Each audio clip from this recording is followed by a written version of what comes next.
ನಮಸ್ಕಾರ ವೀಕ್ಷಕರೇ, ಶ್ರೀಗರಿ ವಾರ್ತೆಗರಿಗೆ ಸ್ವಾಗತ.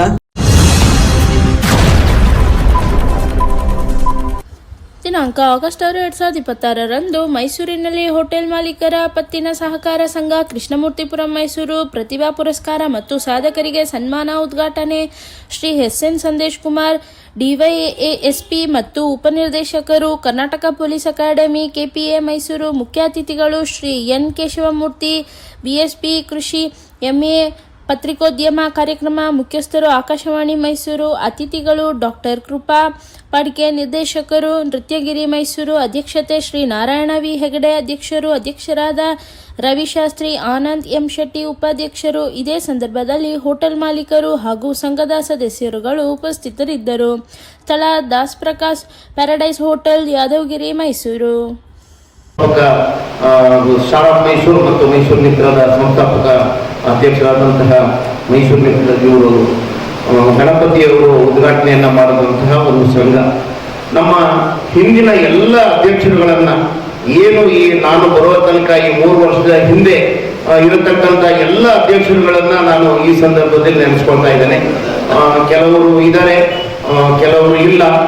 ಆದರೂ ಸಹ ಅವರೆಲ್ಲ ಶಾಶ್ವತವಾಗಿ ನಮ್ಮ ಮನದಲ್ಲಿ ಇರ್ತಾರೆ ಮತ್ತು ಒಂದು ಸಂಘವನ್ನ ಸ್ಥಾಪನೆ ಮಾಡಿದಂಥವ್ರನ್ನ ನಾವು ಪದೇ ಪದೇ ನೆನೆಸ್ಕೊಳ್ಳುವಂತಹದ್ದು ಒಂದು ನಮ್ಮ ಹವ್ಯಾಸ. ಯಾವತ್ತೂ ನಾವು ಯಾರನ್ನೂ ಮರಿಬಾರದು.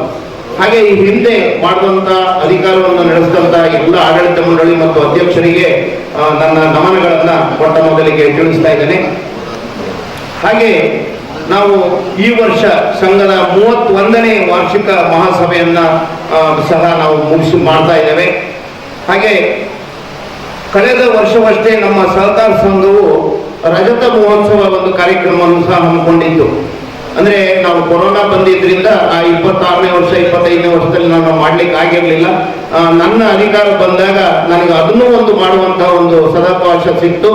ಹಾಗಾಗಿ ರಜತ ಮಹೋತ್ಸವ ಕಾರ್ಯಕ್ರಮವನ್ನ ಬೆಳ್ಳಿ ಚಪ್ಪರ ಹೇಳುವಂತ ಒಂದು ಕಾರ್ಯಕ್ರಮವನ್ನು ಹಮ್ಮಿಕೊಂಡು ಆ ಕಾರ್ಯಕ್ರಮವನ್ನ ಅಂದಿನ ಸ್ಪೀಕರ್ ಸಭಾಧ್ಯಕ್ಷರಾದಂತಹ ಯುಟಿ ಖಾದರ್ ಅವರು ಉದ್ಘಾಟನೆಯನ್ನು ಮಾಡಿದ್ರು. ಆತ ಎಲ್ಲಿದ್ದಾನೆ ಎಲ್ಲ ಕೂತು ಇಟ್ಕೊಂಡು ಬಾರಿನಿಗೆ ಹೋದ, ಅಲ್ಲಿ ಹೋದ, ಇಲ್ಲಿ ಹೋದ ಅಂತ ಇದ್ರು. ಬೆಂಗಳೂರಿನಲ್ಲಿ ಒಂದು ಮಸಾಜ್ ಪಾರ್ಲರ್ನ ನಡೆಸ್ತಾ ಇದ್ದಂತ ವ್ಯಕ್ತಿನ ಸುಮಾರು 1 ಲಕ್ಷ IP ಅಡ್ರೆಸ್ನ ನಾವು ಟ್ಯಾಕಲ್ ಮಾಡಿ ಆ ವ್ಯಕ್ತಿನ ಹಿಡ್ಕೊಂಡು ಬಂದ್ವಿ. ಇದು ಯಾಕೆ ಹೇಳ್ತಾ ಇದ್ದೀನಿ ಅಂದ್ರೆ, ಆ ಏನು ಈ ಭಾಗ ಇದೆ ಮೈಸೂರು ಭಾಗದಲ್ಲಿ ಇರ್ತಕ್ಕಂಥ ರೈತರ ಒಂದು ಅಭ್ಯುದಯಕ್ಕಾಗಿ ಮೊದಲೇ ಹಣವನ್ನು ಕೊಟ್ಟು ಅವರ ಕೃಷಿಯನ್ನ ಉದ್ದೀಪನಗೊಳಿಸಿ ಅವನ್ನ ಒಂದು ಇಂಪ್ರೂವ್ ಮಾಡುವಂತ ಅತ್ಯಂತ ಶ್ರೇಷ್ಠವಾದ ಕೆಲಸವನ್ನು ಮಾಡ್ತಾ ಇದ್ದೀವಿ. ಅವನು ಶೇರ್ಗೆ ಬಿಟ್ಟಿದ್ದ ಶೇರ್ ಬಗ್ಗೆ ಆಸೆ ಏನ್ ಮಾಡ್ತಾ ಇದ್ದ, ಈ ತರ ನಾನು ಹೇಳಿದ್ನಲ್ಲ ಪ್ರೋಸೆಸ್ ಅಲ್ಲಿ ನಬಾರ್ಡ್ ಅಪೆಕ್ಸ್ ಬ್ಯಾಂಕ್ ಇಂದ ಸೆಂಟ್ರಲ್ ಬ್ಯಾಂಕ್ ಇಂದ NDCC ಬ್ಯಾಂಕ್, ಅಲ್ಲಿಂದ TAPCMSಗೆ ದುಡ್ಡು ರೈತರ ಖಾತೆಗಳಿಗೆ ಹೋಗ್ಬೇಕಾಗಿತ್ತು. ಇವನು ಏನ್ ಮಾಡ್ತಿದ್ದ, ದುಡ್ಡು ಬಂದಿದ್ದನ್ನ ಎಲ್ಲರೂ ಅವನನ್ನ ಜೊತೆಲೆ ಇದು ಮಾಡಿಕೊಂಡು ತನ್ನ ಖಾತೆಗೆ ಹಾಕೊಂಡು ಶೇರಲ್ಲಿ ಇನ್ವೆಸ್ಟ್ ಮಾಡ್ತಿದ್ದ. ಶೇರಲ್ಲಿ ಯಾವ ರೀತಿ ಅಂದ್ರೆ 98 ರೂಪಾಯಿ ಶೇರ್ ಇವತ್ತು.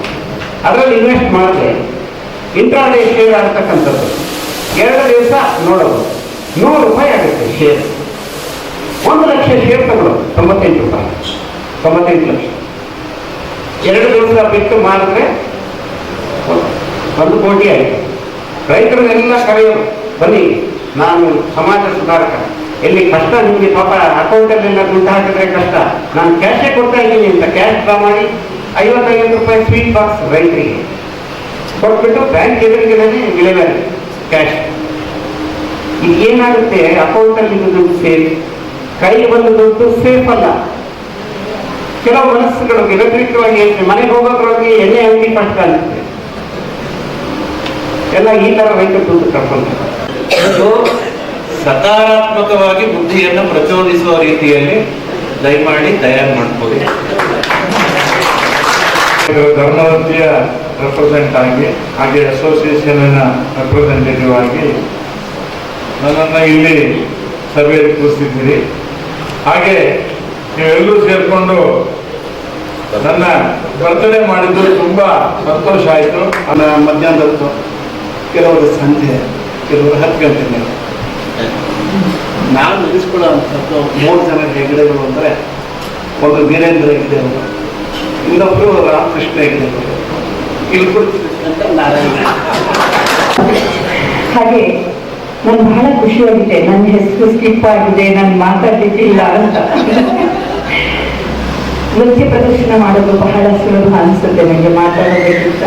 ಅದು ಬಹಳ ಸಂತೋಷ ಆಗಿದೆ ಇವತ್ತಿನ ಈ ಸಮಾರಂಭದಲ್ಲಿ ಭಾಗಿಯಾಗಿ. ಯಾಕಂದ್ರೆ ಹೋಟೆಲ್ ಓನರ್ ಅಸೋಸಿಯೇಷನ್, ಹೋಟೆಲ್ ಅಂದ್ರೆ ಏನೋ ನನಗೆ ಈ ಉದ್ಯಮದಲ್ಲಿ ಇದ್ದವರೇ ಹೇಳಿದ ಮಾತು, ಮೇಡಮ್ ನಿಮ್ಗೆ ಯಾರ ಮೇಲಾದ್ರೂ ತುಂಬಾ ರೋಷ ದ್ವೇಷ ಇದ್ರೆ ಅವ್ರಿಗೆ ಹೋಟೆಲ್ ಹಾಕೊಳ್ಳಿ ಅಂತ. ಅವ್ರು ಈ ಜನ್ಮದಲ್ಲಿ ಎದ್ದೇಳಲ್ಲ ಅಂತ. ಅಂದ್ರೆ ಅಷ್ಟು ನಾನು ಕೂಡ ಆ ಉದ್ಯಮವನ್ನು ಹತ್ತಿರದಿಂದ ನೋಡಿದವರು. ಪ್ರತಿದಿನ ಜಂಜಾಟ, ದುಡ್ಡು ಬರುತ್ತೆ, ದುಡ್ಡು ಮಾಡ್ತೀವಿ, ಅದೆಲ್ಲ ಒಂದು ಕಡೆ. ಆದ್ರೆ ದಿನನಿತ್ಯದ ಜಂಜಾಟವೇ ಹೋಟೆಲ್ ಉದ್ಯಮ. ಬಹಳ ಅಚ್ಚುಕಟ್ಟಾಗಿ ಸೊಗಸಾಗಿ ಈ ಸುಂದರ ಸಂಜೆಯಲ್ಲಿ ಮಾಡಿದ್ದಾರೆ ಶ್ರೀ ಹೆಗಡೆ ಅವರು, ನಾರಾಯಣ ಹೆಗಡೆ ಅವರು. ಅವರಿಗೆ ನನ್ನನ್ನು ಗುರುತಿಸಿ, ಸ್ಪೋರ್ಟ್ಸ್ನಲ್ಲಿ ನಾನು ಮಾಡಿದ ಸಾಧನೆ ಗುರುತಿಸಿ ಈ ಅಚ್ಚುಕಟ್ಟಾಗಿ ಗೌರವಿಸಲಿಕ್ಕೆ ಅವರಿಗೆ ನನ್ನ ಹೃತ್ಪೂರ್ವಕ ವಂದನೆಗಳು. ಮತ್ತೆ ಮುಂದಿನ ವಾರ್ತೆಗರಿಯಲ್ಲಿ ಭೇಟಿಯಾಗೋಣ. ಶ್ರೀಗರಿ, ನಿಮ್ಮ ಮನದಾಳದ ಗರಿ.